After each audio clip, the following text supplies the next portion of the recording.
Pilipinas, una sa ating mga balita. Kapapasok pa lang ng Fire Prevention Month ngayong buwan ng Marso, isang sunog agad ang sumiklab sa Barangay UP Campus sa Quezon City ngayong araw. Agad naman iniakyat ang apoy sa ikatlong alarma. Una sa balitang yan, si Val Gonzalez. Val. Go ahead, Val. Yes, Val, go ahead. Yes, Miss Karen at Yuel, dakong alas 11:20 puno ngayong yata bagong tanghali, nakideklara ng Bureau of Fire Protection under control na itong malaking sunog na sumiklab at tumupok sa mga kabahayan dito sa pakikitaang tubo dito sa UP Campus dito sa Quezon City. Mahigit 2 oras na itong inaapula ng mga kagawad ng pamatay sunog. Simula kanina pang alas 9:37 ng umaga sa pagtayang itong si Barangay UP Campus Chairman Bong Mapala. Nasa 40 hanggang 50 mga kabahayan ang tinututok ngayon itong apoy. 4 na mga residente at isang fire volunteer ang nirespondohan ng mga paramedics mula sa Quezon City Disaster Risk Reduction and Management Office at maging ng Philippine Red Cross. Ito, kung makikita ninyo dito sa aking harapan, dyan sa ating live feed, Biscarin at Yuel, isang senior citizen na babae pa. Itong ngayon ay buhat-buhat na paramedics dahil dun sa pagkakasugat o kung di pa natin malaman kung ito'y nahilo lang dahil doon sa napakainit na panahon sa lugar na ito. 4 na mga residente at isang fire volunteer din ang nirespondan din ng mga paramedics dahil nga doon sa pagkahilo. Yung fire volunteer ay nilapatan ng lunas ng Philippine Red Cross matapos tapusin ng hininga habang nag-aapula ng sunog. Kabilang din sa mga residente na nirespondihan ng Bureau of Fire Protection, QCDRRMO at ang Philippine Red Cross ay nahilo dahil doon sa mainit na panahon at sinapayan pa ng mainit na pagkadarang mula dito sa nasusunog na mga kabahayan.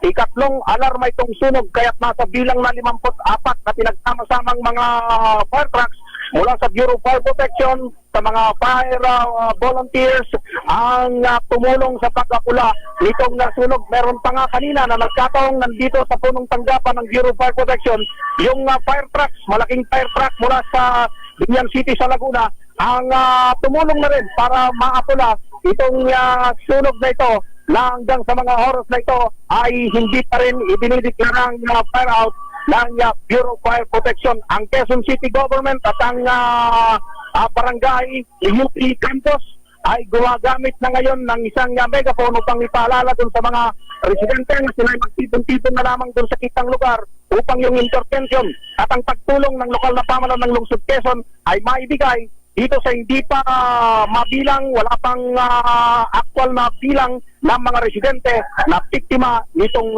sunog ngayong Fire Prevention Month. Mula rito sa UP Diliman o dito sa Barangay UP Campus dito sa Diliman, Quezon City. Ako si Val Gonzalez, PCRH, una sa Pilipinas, una sa Pilipino. Maraming salamat, Val Gonzalez.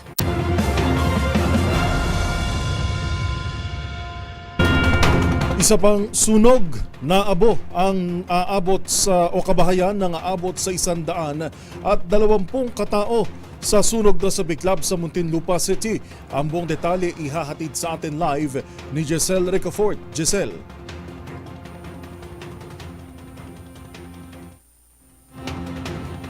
Go ahead, Giselle Ricafort.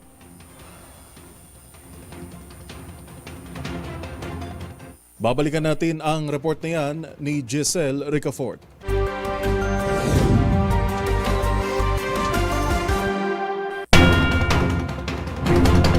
Apat naman ang sugatan matapos mahulog sa bangin ang sinasakyang shuttle bus sa Morong, Bataan.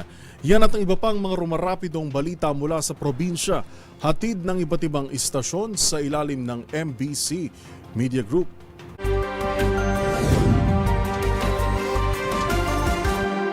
Apat na pasahero ang sugatan matapos mahulog ang sinasakyan nilang shuttle bus sa isang matarik na bangin sa kahabaan nito ng Corridor Road, Barangay Mabayo, Morong Bataan, bandang alas 8 ng umaga kahapon. Ayon sa driver ng sasakyan, habang binabaybay nila ang daan sa naturang lugar, biglang pumalya ang accelerator, pedal ng bus. Dahil dito umatras ang sasakyan, napunta sa kabilang karsada at tuluyang nahulog sa bangin. Agad namang rumesponde ang mga otoridad at isinugod ang mga nasugatang pasahero sa Alien Care Expert Medical Center, Baypoint, Subic Bay, Freeport para sa agarang medical na atensyon. Patuloy ang investigasyon ng mga kinaukulan upang matukoy ang sanhi ng aksidente. Para sa MBC TV Network News, RH37, Danny Kumilang, una sa Pilipinas, una sa Pilipino. Idiniklarang dead on arrival na ng attending physician na si Dr. Alvin Palque ng Pusurubio Community Hospital, Pusurubio, Pangasinan, ang biktima na si Primitivo Lagmay Jr., 56 anyos, matapos itong magtamo ng sugat sa kanyang ulo. Sanhi ng pagpalo ng suspek na kanyang pinsan na si Jerry Lagmay, 42 anyos, kapwa ang magsasakat mga residente ng Barangay Pindangan, Season, Pangasinan. Sa ulat ni Season Chief of Police Major Maria Teresa Miemban, naganap ang krimen alas 9:20 ng gabi habang nagiinuman sa kanilang barangay ang magpinsan hanggang sa nauwi sa mainitang pagtatalo ng dalawa kung saan ay nakahagilap ng kahoy na 2x2 ang suspek at ipinalo sa ulo ng biktima sanhi ng agaran itong pagkamatay. Agad ding naaresto ang suspek na ngayon nasa likod ng rihas na bakal ng Season Police Station at naharap sa kaukulang kaso. Para sa MBC TV Network News, ito si Freddy Pajardo, RH38, una sa Pilipinas, una sa Pilipino.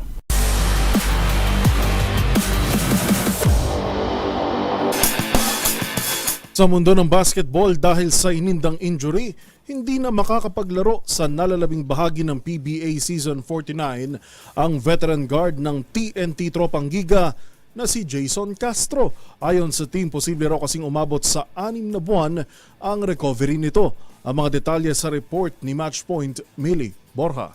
Hindi na makalalaro sa natitirang bahagi ng PBA Season 49 ang TNT Tropang Giga veteran guard na si Jason Castro dahil sa inindang patellar tendon injury. Kinumpirma ito ni TNT Team Manager Jojo Lastimosa sa pamamagitan ng isang pahayag noong Sabado.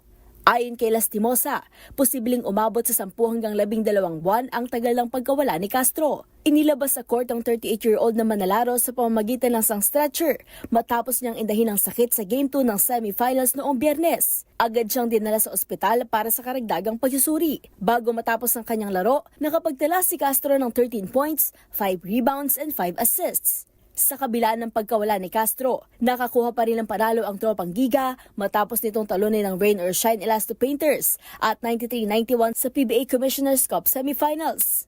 At yan ang mga latest updates sa mundo ng sports. Para sa MBC TV Network News, ito si Millie Borja ng DZRH TV, una sa Pilipinas, una sa Pilipino.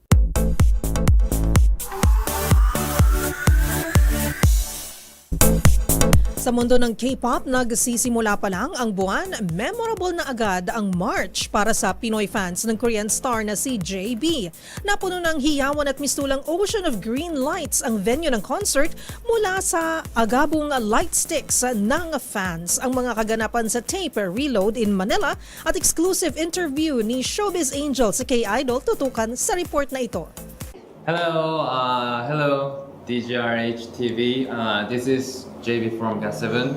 Nice to meet you. Tila nasa Cloud9 ang Pinoy fans ng K-pop star na si JB kagabi. Sa kanyang pagbabalik Pinas matapos ang halos 3 taon, halos 3 oras din itong nagpasiklab sa SMX Convention Center. Talagang 10 out of 10 para sa Philo Agasin, Bommies ang visuals, vocals and dance moves ng leader ng GOT7. We are not GOT7, we are Hot7. Ang Tape Reload concert ni JB nagmistulang rave party at water festival.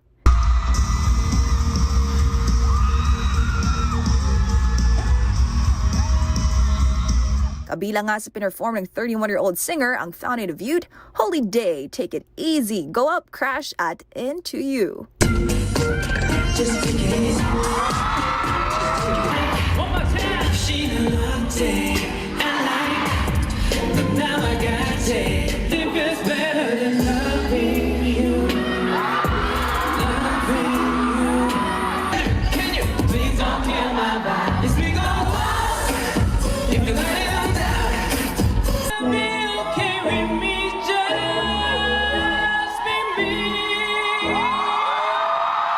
And speaking of reload, ano nga ba ang ginagawa ni JB to reload or recharge his energy sa kabila ng kanyang busy schedule?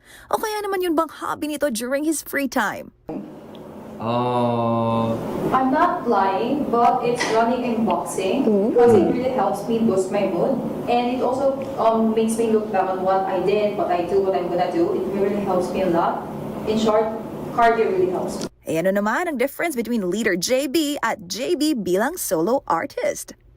Solo artist. As a solo artist, I'm always serious of my decisions, but I try to be more careful, and also I try to put in more of my opinions into it.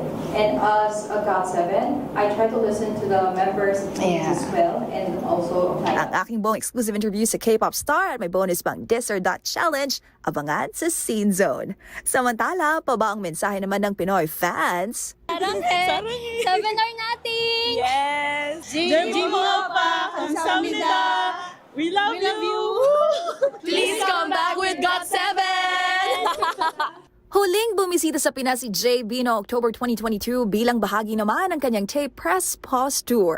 Habang last year lang nang inilabas ng K-Idol ang kanyang first full-length album na Archive 1 Road Runner. Mahal ko hayo. Para sa MBC TV Network News, ito ang yung showbiz angel ng DZRH TV. Una sa Pilipinas, una sa Pilipino.